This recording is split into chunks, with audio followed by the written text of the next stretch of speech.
Au cœur des montagnes andalouses du sud de l'Espagne, se dresse une magnifique forteresse de contes de fées.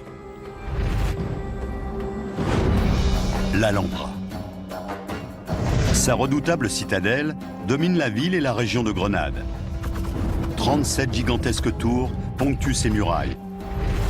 Et sa construction a duré plus de 150 ans.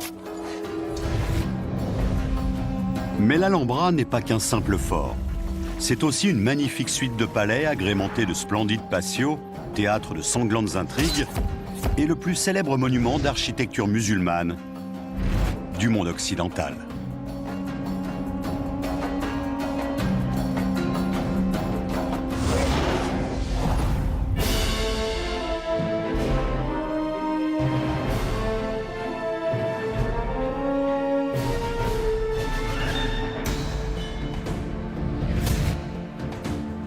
Grenade, Andalousie, sud de l'Espagne. Au XIIIe siècle, la ville est sous la domination musulmane. Située à l'endroit où la grande plaine de Grenade s'élève pour rejoindre les montagnes de la Sierra Nevada, la magnifique forteresse, appelée Alhambra, surplombe toute la région. Elle était destinée à être une affirmation de la puissance militaire des souverains.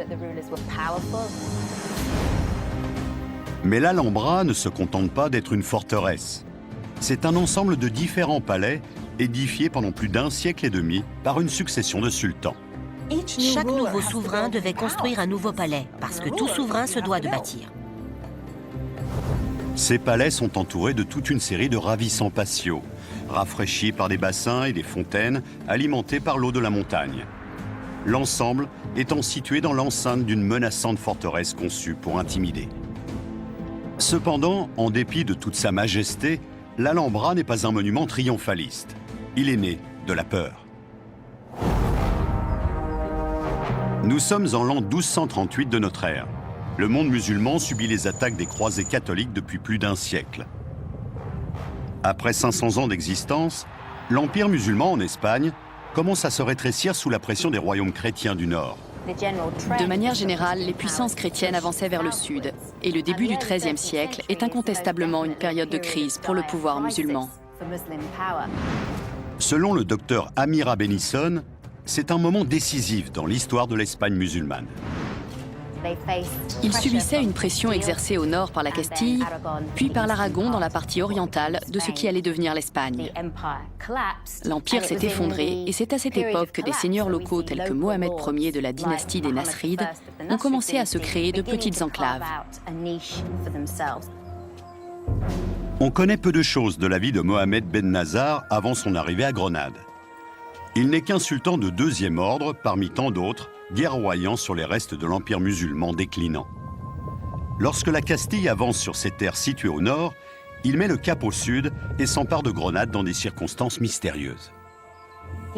C'est un opportuniste, un individu audacieux qui a tiré le meilleur parti des circonstances politiques de l'époque pour s'assurer l'allégeance de plusieurs villes, dont Grenade.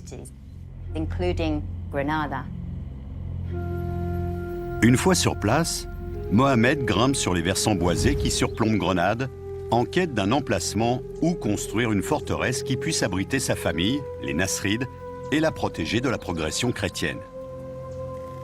Il entend parler d'un fort, construit 100 ans plus tôt par une précédente dynastie, et se met à sa recherche sur la colline.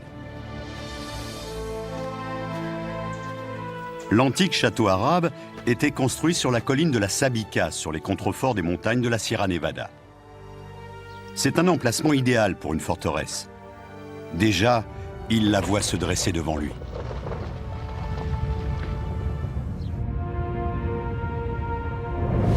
Mohamed Ben Nazar a trouvé sa montagne.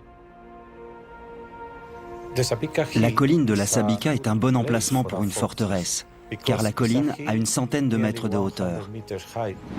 Don Antonio Orihuela est un spécialiste de l'architecture de l'Alhambra. Il estime que d'un point de vue géographique, le site est parfait pour une forteresse. Et derrière se trouvent les dernières collines de la Sierra Nevada. Ainsi, aucune armée ne peut prendre la colline d'assaut par derrière.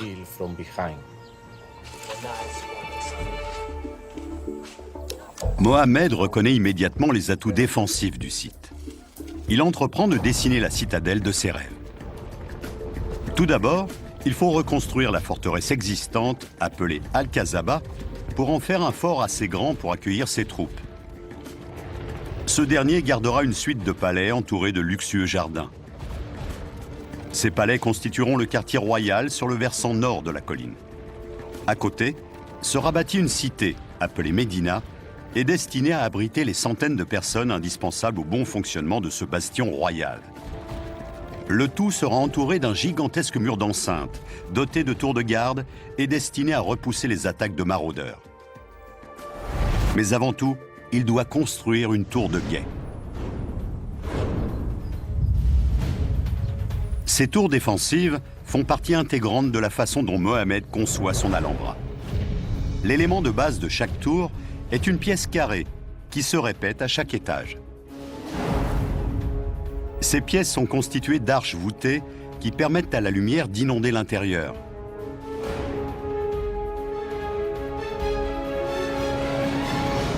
La première tour que Mohamed édifie est la tour du guet. Jamais Grenade n'a vu une construction de cette taille.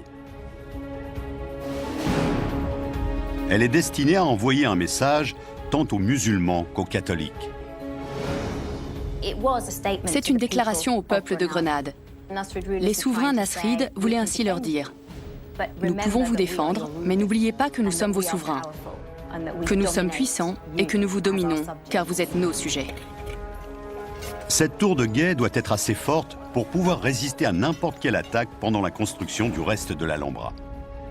C'est pourquoi Mohamed veut qu'elle soit située sur la pointe occidentale de la colline de la Sabika, où elle sera le point d'ancrage de sa future forteresse. Là, elle sera entourée de pentes abruptes sur 3 côtés, ce qui la protégera des attaques et lui permettra de dominer la plaine de Grenade. Édifier une énorme tour au bord d'un précipice en n'utilisant que des outils primitifs ne va pas être chose aisée pour les constructeurs. Mais la solution de leur problème se trouve juste sous leurs pieds. Ils bâtissent leur forteresse sur un versant pratiquement à pic, atout majeur pour la défense, et une énorme entaille dans cet à pic révèle le matériau étonnant qui a rendu possible la construction de l'Alhambra. Au pied de la tour du guet, Ed McCann, ingénieur des travaux publics, analyse une veine de cette roche rouge. Cette terre est l'un des secrets de la construction de cet édifice. Ce fameux mortier de l'Alhambra est un mélange d'argile, de sable et de pierre. Si on prend une poignée de cette terre et qu'on la mouille, l'argile devient collante. Et ce mortier peut être modelé. Et c'est ce qu'ils ont utilisé pour faire ça. Les ouvriers disposent ainsi d'un matériau prêt à l'emploi sur le site même du chantier. Ce qui accélère les délais de construction tout en leur permettant de rester à proximité de la forteresse qu'ils bâtissent. Sa couleur a aussi donné son nom au fort, Madinat al-Amra, qui signifie « ville rouge ». Ce ciment primitif permet aux constructeurs d'établir une base extrêmement solide pour la tour du guet, sans avoir à tailler et transporter d'énormes quantités de pierres. Leur plan de l'édifice présente cependant un gros défaut. Le centre de la tour est supporté par toute une série d'arches sur lesquelles repose tout le poids de l'édifice. À mi-hauteur, ils réalisent que les arches ne sont pas assez résistantes pour supporter la charge. La première tour de Mohamed pourrait s'effondrer comme un château de cartes à tout instant. Pour la renforcer, ils remplissent une partie du sous-sol pour donner de solides fondations à la tour. Mais cette intervention faite à la hâte ne suffit pas à régler le problème. La forteresse de Mohamed risque toujours de s'écrouler.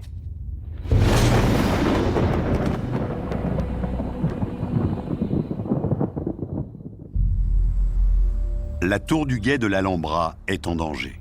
En arrivant aux étages supérieurs, les constructeurs réalisent que les niveaux inférieurs ne sont pas assez résistants pour supporter le poids de la tour. Ed McCann explore les étages inférieurs pour comprendre pourquoi. Toute cette zone était censée être beaucoup plus ouverte qu'elle ne l'est.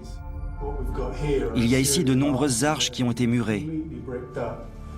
Celle-ci, par exemple, aurait dû être ouverte, de même que cette partie-là. On ne fait pas ce genre de choses sans raison. On le fait lorsque la structure ne réagit pas correctement.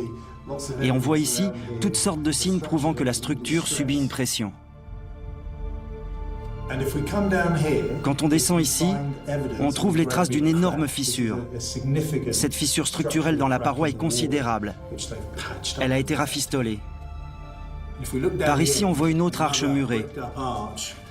Et de l'autre côté, je pense que nous allons trouver l'explication de ce qui se passe ici.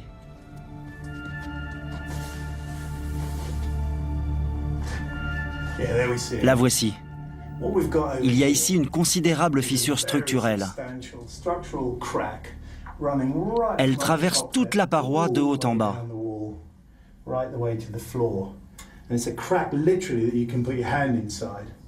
Nous voyons que ce mur s'est éloigné de l'autre, ce qui a permis à la fissure de se former.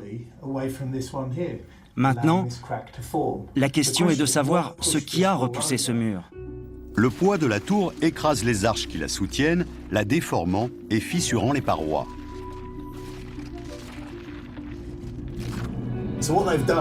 Alors, quand ils ont vu les fissures apparaître, ils ont muré les arches, les transformant en murs pour que les forces s'exercent en ligne droite. Les ouvriers de Mohamed murent les arches pour leur donner la résistance indispensable. Mais l'intérieur de la tour n'a plus rien à voir avec le dessin original. La vision du sultan de pièces voûtées avec un jeu d'ombre et de lumière a totalement disparu. À sa place, se dresse un monument compact, répondant aux exigences de l'époque. Ces exigences sont défensives. La grande tour du guet de Mohamed domine les plaines de la Sierra Nevada, avec à l'horizon les collines les plus éloignées de son royaume. Disparaissant aujourd'hui sous une ville moderne, c'était autrefois des terres cultivées. Sa situation est idéale pour être au cœur du grand réseau de renseignement qui protège le royaume de Mohamed. Et le sultan a grand besoin d'un tel réseau. En 1245, tout juste 7 ans après qu'il s'est emparé de Grenade, Mohamed a déjà perdu ses territoires du nord au profit de l'avancée chrétienne et son armée est trop petite pour lui permettre de les reprendre. Ce n'est pas un homme qui survit grâce à sa puissance militaire, car cette époque est révolue. Il survit grâce aux informations qu'il obtient et grâce à ses relations. Comme le sait le professeur Didi Fairchild Ruggles, l'avenir de l'Alhambra dépend entièrement d'un bon service de renseignement. Il lui fallait se tenir informé. Il devait savoir quand les ennemis approchaient et il devait savoir ce qui se passait. Pour collecter ces renseignements, il installe un réseau de tours de signalisation destiné à le tenir informé de l'avancée chrétienne. Les premiers Nasrides ont fait de gros investissements dans une série de tours de guet et de forteresses aux frontières. Elles leur permettaient de savoir si l'avancée des chrétiens se dirigeait vers Grenade et leur procuraient des ceintures défensives fortifiées. Ces fortins portent le nom de atalayas. Ils font partie d'un vaste système de renseignement qui récolte des informations auprès des voyageurs pour être tenus au courant des mouvements des troupes chrétiennes. Des signaux prévenant les attaques imminentes sont envoyés du sommet de la tour, au moyen de miroirs spécialement conçus, de fumée ou de feu.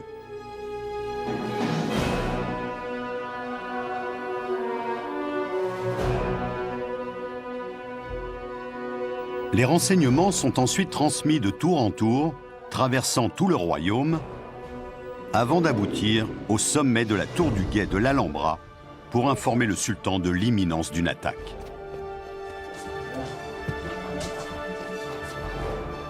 En 1246, des messages ainsi transmis informent Mohamed que le roi chrétien Ferdinand de Castille s'est emparé de la ville de Jaén, située à 66 km au nord de Grenade.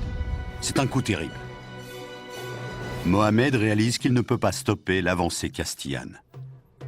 Il doit gagner du temps pour pouvoir achever la construction de sa forteresse. Il passe alors un marché avec Ferdinand de Castille. En échange de la garantie de son autonomie, Mohamed lui abandonne non seulement Jaén, mais l'aide aussi à s'emparer de Séville. Cette manœuvre intelligente est aussi un aveu de faiblesse. À partir de 1248, les musulmans ont perdu toute capacité à regagner leur territoire perdu ou à en gagner de nouveau. Ils ne cherchent plus qu'à retarder cette puissance grandissante venue du Nord. Beaucoup de gens ont été choqués qu'il ait abandonné Jaén. Il l'a fait pour protéger Grenade. Il a estimé que c'était le prix à payer pour protéger l'enclave qu'il avait créée. Mohamed sait que cette trêve fragile peut être rompue à tout instant. Sa citadelle doit être protégée le plus vite possible. Pour cela, il doit achever la forteresse Al-Qasaba qui va abriter les troupes gardant l'Alhambra. Son plan est de construire un château triangulaire ancré sur 3 tours. De là, un corps de garde situé à l'arrière donne accès au reste de l'Alhambra. Les ouvriers utilisent des moules pour ériger des murs de 3 mètres d'épaisseur construits en mortier de l'Alhambra. La spécificité de ce mortier, c'est la facilité avec laquelle il permet de construire. Ce mur nous révèle comment il a été construit. On construit tout d'abord un moule, 2 grands panneaux reliés entre eux par une série de piquets. On peut voir les endroits où passer les piquets. On relie les panneaux avec les piquets, on attache le tout et on déverse le mortier à l'intérieur avec un peu d'eau. Ensuite, on mélange le tout et on tasse pour obtenir un mortier qui, en séchant, devient aussi dur que du béton. Il laisse la première couche sécher, puis monte dessus et recommence le même procédé. Mais les ingénieurs n'ignorent pas que cette technique de construction présente un sérieux inconvénient. L'eau et le vent enlèvent tout ça. Cette surface a été érodée pendant de nombreuses années et a perdu sa résistance. Pour empêcher que ça ne se produise, ils appliquaient un stuc fait de chaux et de sable, qui donne le fini que nous voyons sur ce mur. C'est tout simplement du sable mélangé à de la chaux avec un peu d'eau, et qui est ensuite appliqué comme du plâtre. C'est beaucoup plus efficace contre l'eau. Et le tour était joué. C'est ainsi que les murailles et les bâtiments qui forment l'Al-Qasaba ont pu être édifiés rapidement et sûrement sous l'ombre protectrice de la tour du guet. Du haut de la tour, on peut encore apercevoir le plan des bâtiments qui formaient autrefois l'Al-Qasaba. Cette cité miniature abritait les troupes de la garde du sultan, ainsi que les gens qui s'occupaient d'eux.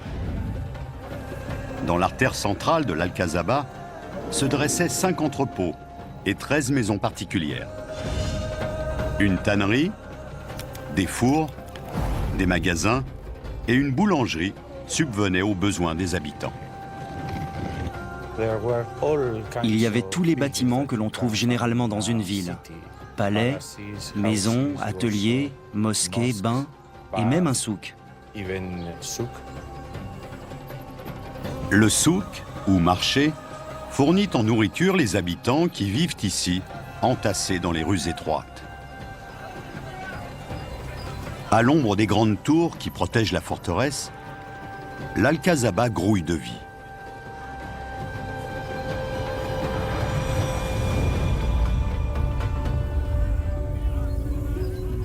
Le sultan Mohamed a dû déambuler dans l'enceinte de son fort en ayant le sentiment que sa dynastie était enfin en sécurité. Mais l'Alhambra est destinée à être plus qu'une forteresse. Car le sultan prévoit de construire derrière l'Al-Qasaba une série de palais destinés à lui-même et à sa famille, ainsi que des patios et une petite cité pour loger son personnel. L'Alhambra a été non seulement peuplée par la famille du sultan, mais aussi par ses courtisans, ses domestiques et ses gardes. Une énorme population vivait dans ce palais. On peut la considérer comme une ville miniature de près de 5000 habitants. Pour faire vivre cette population, l'Alhambra est parsemée de jardins. Les jardins de l'Alhambra étaient conçus pour recréer une oasis. Don Antonio Malpica a étudié en détail la topographie de l'Alhambra. Selon lui, les jardins ont une double fonction. C'est pourquoi la sensation d'être dans un espace récréatif et en même temps productif est fondamentale. Les jardins de l'Alhambra étaient conçus tant pour leur côté utilitaire que pour le plaisir, pour faire pousser des légumes aussi bien que des fleurs. Il n'y a qu'un seul problème. Il n'y a ni source ni cours d'eau sur la colline de la Sabica. C'est un très sérieux inconvénient pour une place forte censée nourrir et abreuver 5000 personnes. Le cours d'eau le plus proche est la rivière qui coule au nord du site. Mais sa situation pose problème. Au XIIIe siècle, la rivière Darro devait ressembler à ce qu'elle est aujourd'hui, un petit cours d'eau qui traverse Grenade. Le problème de Mohamed, c'est que l'eau est ici et qu'il en a besoin là-haut. Pour que l'Alhambra soit viable, les ouvriers doivent détourner une rivière au sommet de la colline de Mohamed.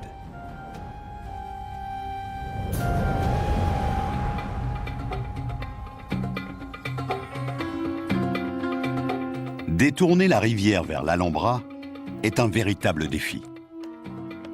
Mais Mohamed et ses ingénieurs doivent trouver un moyen d'y arriver. Sinon, le sultan ne pourra jamais transformer sa citadelle en une oasis autonome de jardins et de potagers.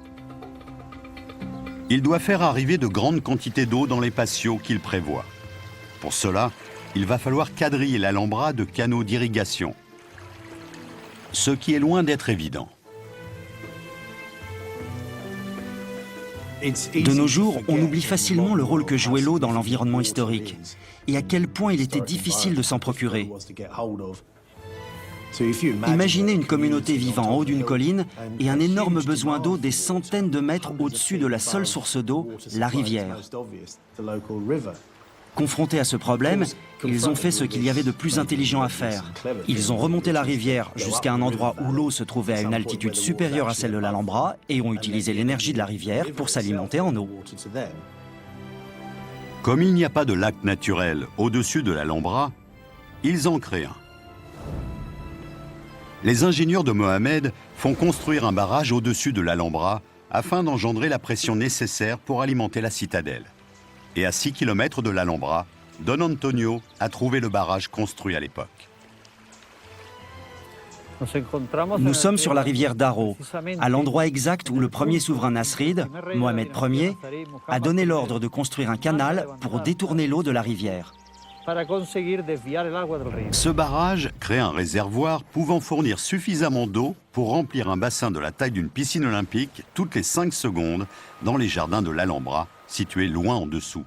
Il est difficile d'imaginer que tout ceci a été creusé à la main il y a près de 800 ans.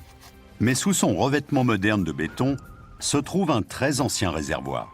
Le système d'irrigation a exactement le même plan qu'à l'origine. La seule chose qui diffère, ce sont les matériaux de construction, car le canal et ses vannes doivent être rénovés tous les ans.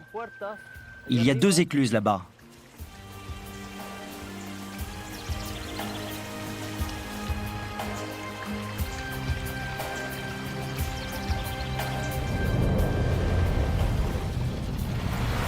L'eau de ce réservoir s'écoule dans un canal appelé Assequia par les musulmans et finit par alimenter l'Alhambra. Mais le détournement de la rivière Darro n'est que la première étape d'un projet colossal. Un énorme obstacle doit encore être franchi. Le réservoir se trouve dans une vallée située entre 3 collines. Alors, pour atteindre l'Alhambra, les ingénieurs de Mohamed doivent construire un canal de 6 km de long qui traverse les collines surplombant la citadelle. Il doit transporter l'équivalent du contenu de 7000 piscines olympiques par jour pour alimenter la population croissante de l'Alhambra. Et il ne peut fonctionner qu'à condition de descendre la colline avec une inclinaison régulière.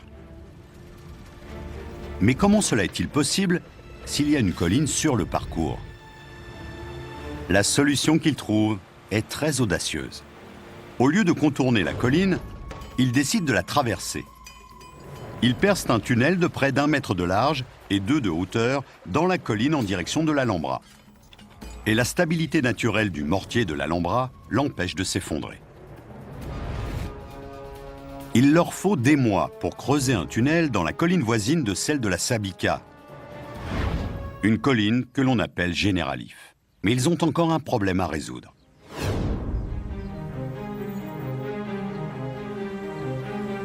Ils doivent trouver le moyen de faire passer l'eau d'une colline à l'autre.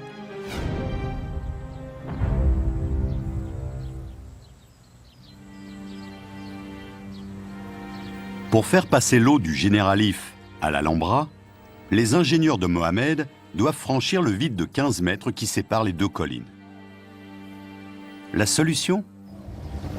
Un aqueduc. C'est ici que l'eau de la Darro arrive à l'Alhambra. Autrefois, elle passait par la Sequoia Real, qui était un canal qui la transportait jusqu'au milieu de l'Alhambra. La Sequoia Real est l'artère vitale de l'Alhambra. À partir de ce canal, l'eau est distribuée aux 4 coins de la citadelle. Il fournit de l'eau fraîche à la population et alimente les innombrables bassins et fontaines des jardins du sultan. Ces derniers ont été conçus pour symboliser le royaume de Grenade sur lequel règne le sultan. L'eau qui s'écoule dans l'Alhambra est en quelque sorte le microcosme de l'eau qui s'écoule dans le royaume. Elle provient des sources situées dans la montagne, alimente les fermes et les vergers avant de rejoindre les rivières.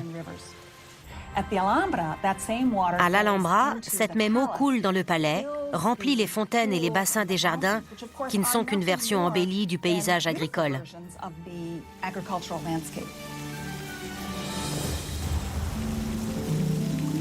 Les jardins ont une autre utilité.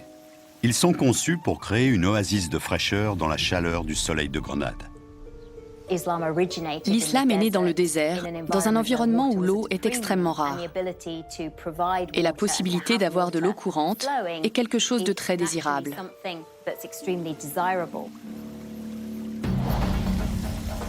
Plus que désirable, l'eau est d'une importance capitale.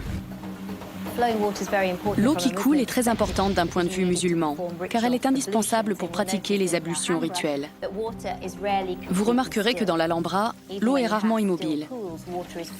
Même dans les bassins, l'eau y coule, puis s'en écoule. C'est très important pour la pureté rituelle que l'eau soit constamment en mouvement.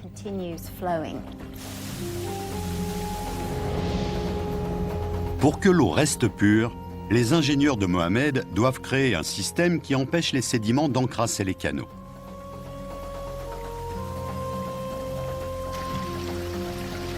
On retrouve leur ingénieuse solution un peu partout dans l'Alhambra. Des bassins peu profonds destinés à ralentir l'eau. L'eau s'écoule à toute vitesse dans le canal, transportant toutes sortes de choses et arrive dans un bassin plus large où elle ralentit. La vase et le sable peuvent ainsi ralentir et se déposer au fond.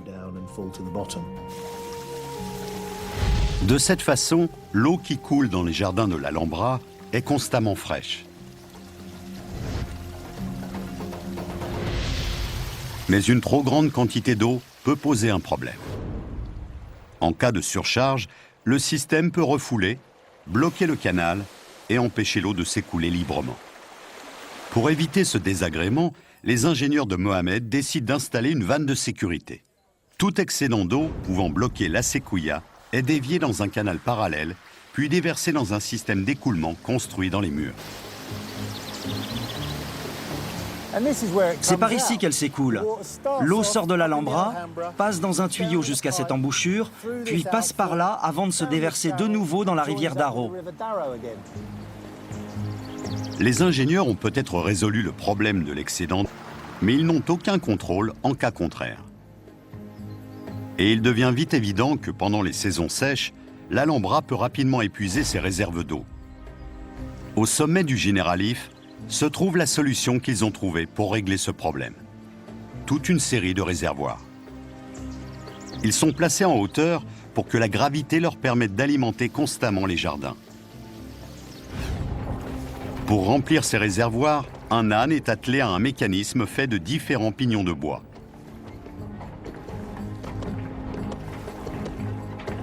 L'âne, en marchant, fait tourner une roue horizontale qui fait à son tour tourner un pignon attaché à un moulin à eau dont les seaux se remplissent dans la Sequoia, située en contrebas, pour se déverser dans le réservoir situé en hauteur.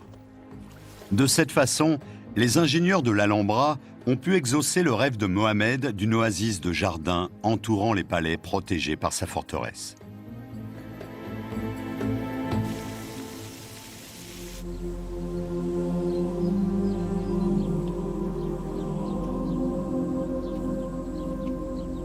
Mais Mohammed ne verra pas son rêve concrétisé. Il meurt en 1273, avant que l'œuvre de sa vie ne soit achevée.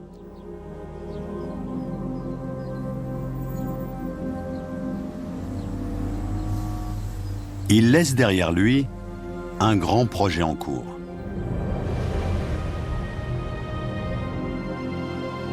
La raison même pour laquelle il a fait édifier une forteresse. Les palais nasrides.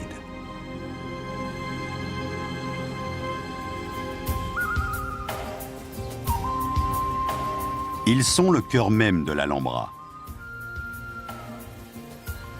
Au cours du siècle suivant la mort de Mohammed Ben Nazar, ses successeurs terminent le grand mur d'enceinte de la citadelle et construisent l'ensemble des palais qui vont abriter sa dynastie. Chaque palais est unique. Ils ont été bâtis les uns après les autres par une succession de sultans. Chaque souverain voulait édifier un nouveau palais, ou du moins rénover les palais existants pour laisser sa marque. C'est pourquoi toute une série de bâtiments a fini par remplir l'espace et par créer un réseau de palais au sein même du complexe de l'Alhambra. Tous ces palais forment l'un des ensembles les plus impressionnants d'Europe. C'est pour les protéger que l'Alhambra a été conçue. Mais la vocation de l'un d'entre eux est en outre d'intimider.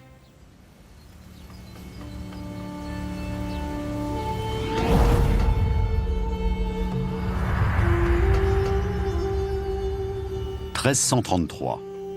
Un siècle après l'instauration de la dynastie, Youssouf Ier monte sur le trône de l'Alhambra. Il hérite des attributs du sultan à un moment culminant du conflit entre Grenade et les chrétiens castillans qui occupent la majeure partie de l'Espagne. Le règne de Youssouf Ier au début du XIVe siècle marque en quelque sorte le grand moment du royaume. Youssouf Ier s'allie avec la dynastie mérinide qui règne en Afrique du Nord, ce qui renforce sa position vis-à-vis des royaumes chrétiens du Nord. Avec ses nouveaux alliés, les Mérinides, Youssouf lance une attaque en territoire castillan pour tenter de reprendre certaines des terres perdues par ses ancêtres. Cependant, l'ascendance de Grenade est de courte durée. Tout juste 7 ans plus tard, le roi Alphonse XI de Castille bat les musulmans lors de la bataille du Rio Salado, obligeant les alliés de Youssouf, les Mérinides, à quitter définitivement l'Espagne.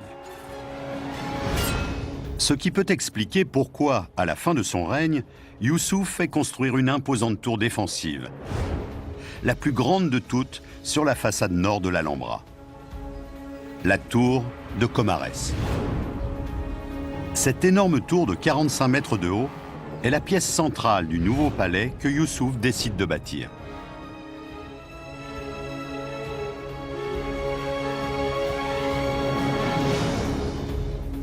Pour l'intégrer au plan Nouveau Palais, les architectes de Youssouf doivent prolonger une tour existante de la façade nord.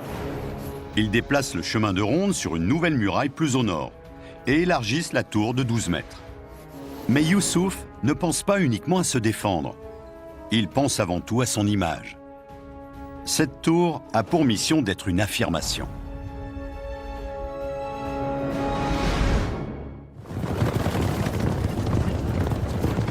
Youssouf Ier vient de subir une terrible défaite. Il décide d'édifier un monument qui va renforcer son pouvoir et son invulnérabilité aux yeux de son peuple. Je pense que Youssouf Ier a fait construire la tour de Comares qui se tient derrière moi parce qu'il voulait prouver qu'il était un grand sultan. C'est indéniablement une déclaration politique. Cette tour est énorme, pesante, très haute, et ses sujets ne pouvaient ignorer le fait qu'elle les dominait. En édifiant cette tour, Youssouf marque son royaume du sceau de son autorité. Mais Youssouf ne cherche pas uniquement à impressionner son peuple. Il veut établir son invulnérabilité dans l'esprit de ses ennemis chrétiens. La grande salle du palais de Comares compense en quelque sorte son absence de puissance militaire. Devant en passer par des négociations politiques et diplomatiques, il a besoin d'un lieu imposant où parlementer. De nos jours, des milliers de touristes sont envahis par le même sentiment de grandeur que devaient ressentir les ambassadeurs chrétiens lorsqu'ils venaient rencontrer le sultan. Tout, à l'intérieur du palais, est conçu pour impressionner. C'est le grand palais de Youssouf. En son sein, resplendit la salle des ambassadeurs.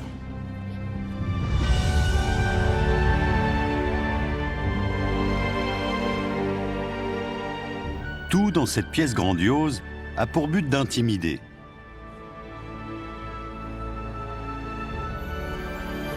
L'ampleur des défenses de l'Alhambra devait se graver dans l'esprit des ambassadeurs. Tout y est calculé pour donner un sentiment de suprême invincibilité.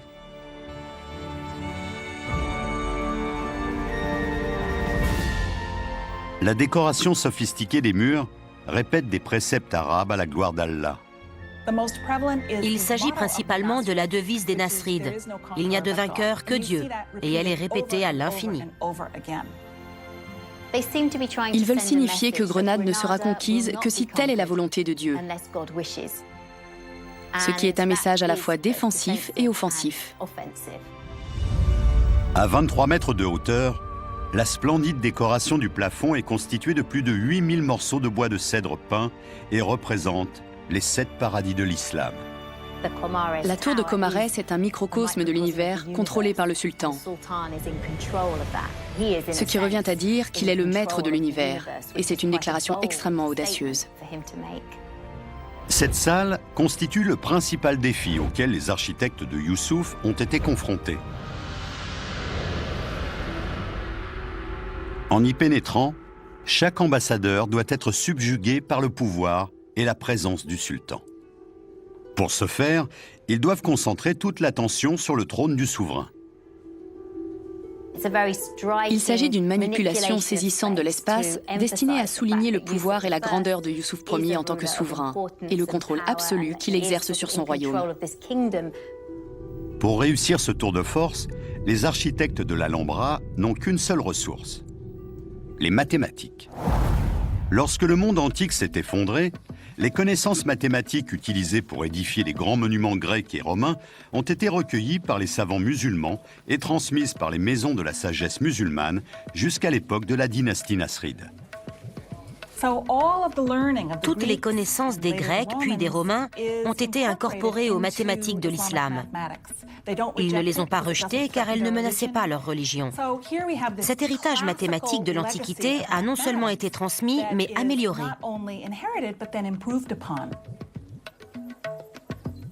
Les architectes hispano-musulmans ont utilisé une unité de mesure héritée de l'architecture antique et appelée coudée. Elle équivaut à plus ou moins 62 cm et est à la base de pratiquement tous les plans de l'Alhambra.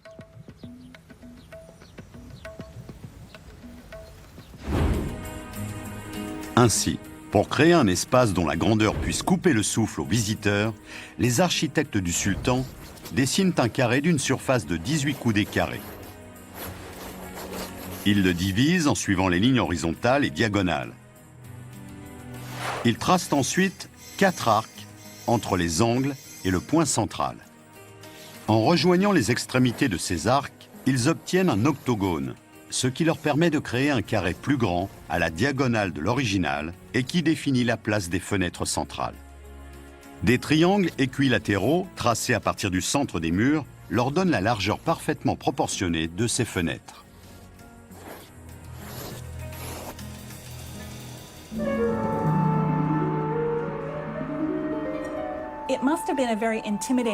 Ça devait être terriblement intimidant de pénétrer dans la salle des ambassadeurs et de voir le sultan placé au centre, régissant tout l'espace, avec à l'arrière-plan le panorama de la ville et du royaume de Grenade.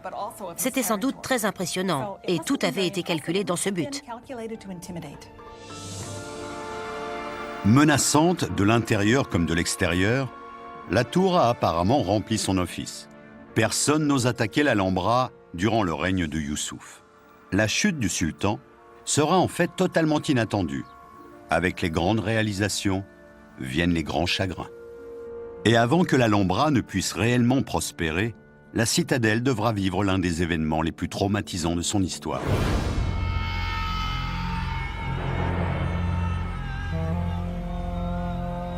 Le 19 octobre 1354, plus d'un siècle après la fondation de l'Alhambra, Youssouf Ier s'apprête à faire sa prière lorsqu'il est attaqué par un esclave fou.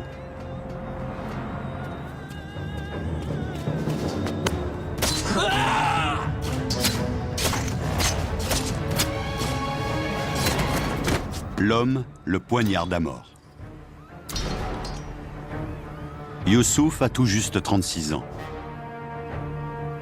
Mais sa mort va permettre à son héritier, Mohamed V, de créer ce qui va devenir le plus grand monument de l'Alhambra. 5 ans après son accession au trône, une faction rivale tente d'assassiner le nouveau sultan.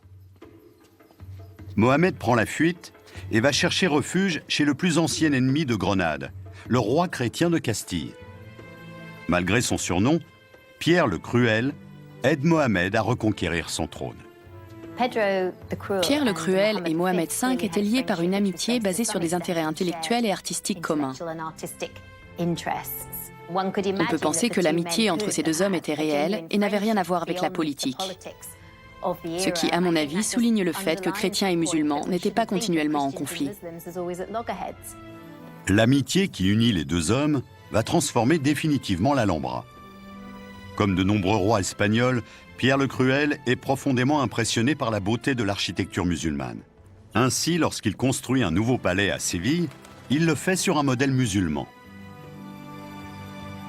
Et quand Mohamed récupère enfin son trône et retourne à Grenade, il a passé plusieurs années à discuter architecture en compagnie d'un autre passionné.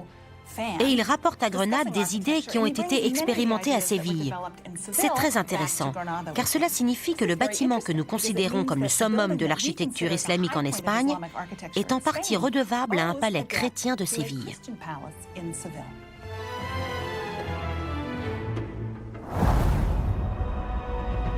Lorsqu'il rentre à l'Alhambra, Mohamed est bien décidé à surpasser le chef-d'œuvre sévillan de Pierre. Et sa réponse va être un véritable tour de force architectural. Doté de magnifiques cours et de splendides plafonds, le palais de Mohamed V va s'avérer encore plus sophistiqué et plus accompli que le chef-d'œuvre arabisant de son puissant voisin chrétien.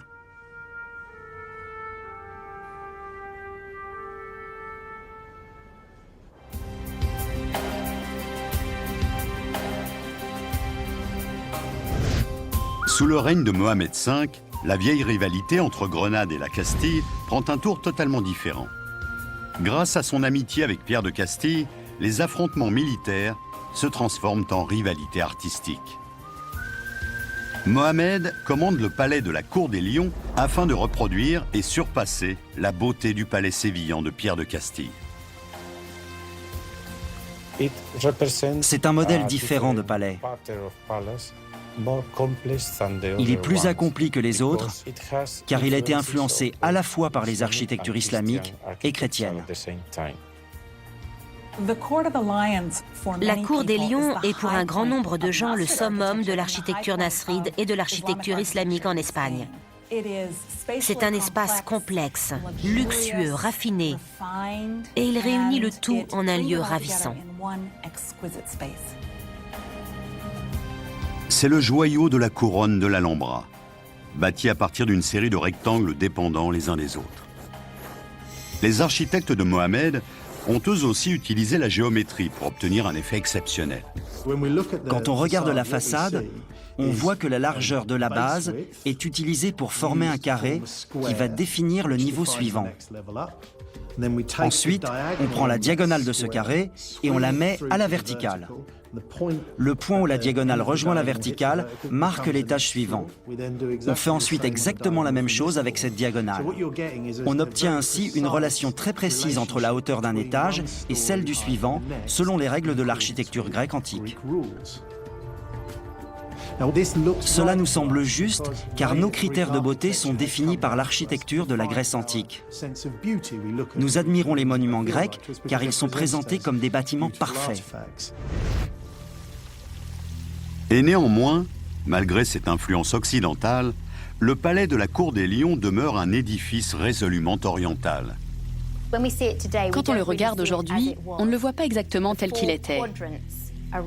Les 4 cadrans autour de la fontaine centrale étaient des massifs de fleurs.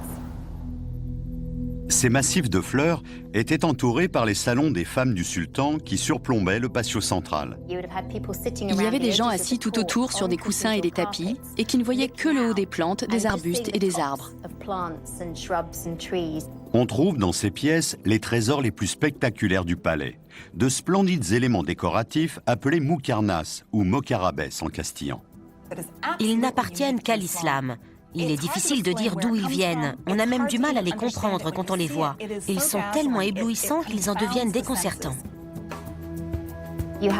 On a le sentiment qu'ils ne pèsent rien, comme s'ils n'étaient pas là. On dirait qu'ils bougent quand on les regarde à cause du jeu d'ombre et de lumière sur ces petites stalactites.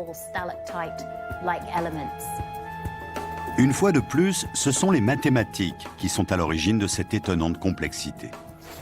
Une géométrie exacte basée sur une association de triangles et de rectangles. De nombreuses coupes du plâtre créent différentes formes géométriques appelées adaharas. Elles sont fixées sur les murs à l'aide d'argile, prêtes à être peintes. Le résultat est extrêmement complexe, non seulement à cause du jeu perpétuel entre les pleins et les vides, mais aussi parce qu'à l'origine elles étaient peintes. En bleu vif, rouge vif, l'effet devait être éclatant. Les peintres utilisent des pigments exotiques tels que le bleu lapis lazuli, qui est extrait en Afghanistan de la roche du même nom et coûte aussi cher que l'or.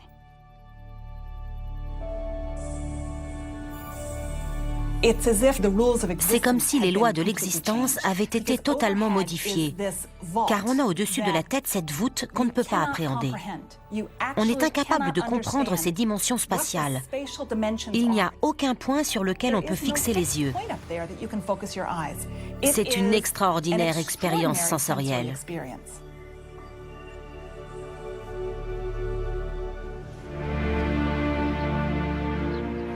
Cette époque va s'avérer être le point culminant du royaume musulman de Grenade.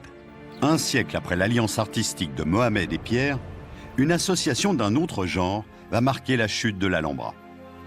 En 1469, les royaumes chrétiens de Castille et d'Aragon sont réunis par l'union entre Isabelle et Ferdinand. Cette alliance historique va engendrer le royaume d'Espagne et marquer une nouvelle étape dans la politique chrétienne à l'égard de Grenade. La Reconquista sera une croisade impitoyable.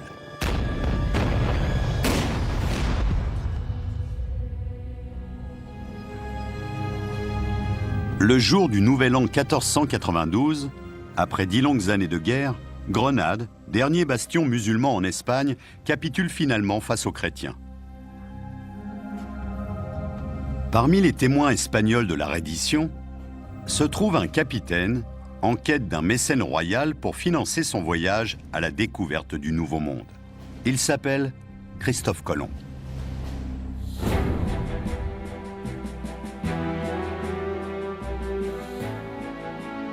Les nouveaux maîtres catholiques de l'Alhambra vont bientôt marquer de leur sceau la forteresse.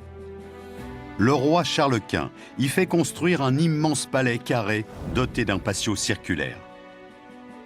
Il contraste violemment avec l'architecture de ses prédécesseurs nasrides. Mais rien ne saurait déprécier cette beauté exquise. Comparé au sombre et humide palais de pierre européen, l'Alhambra est un univers totalement différent. Il n'est pas étonnant qu'ils aient tout fait pour conquérir l'Alhambra. Il était d'une grande beauté et différait en tout point de ce qui existait alors en Europe. Tout d'abord une forteresse, puis un somptueux palais, avant de devenir une merveille visitée par des touristes venus du monde entier, l'Alhambra demeure le testament du génie et de la beauté de l'art et de l'architecture de l'islam.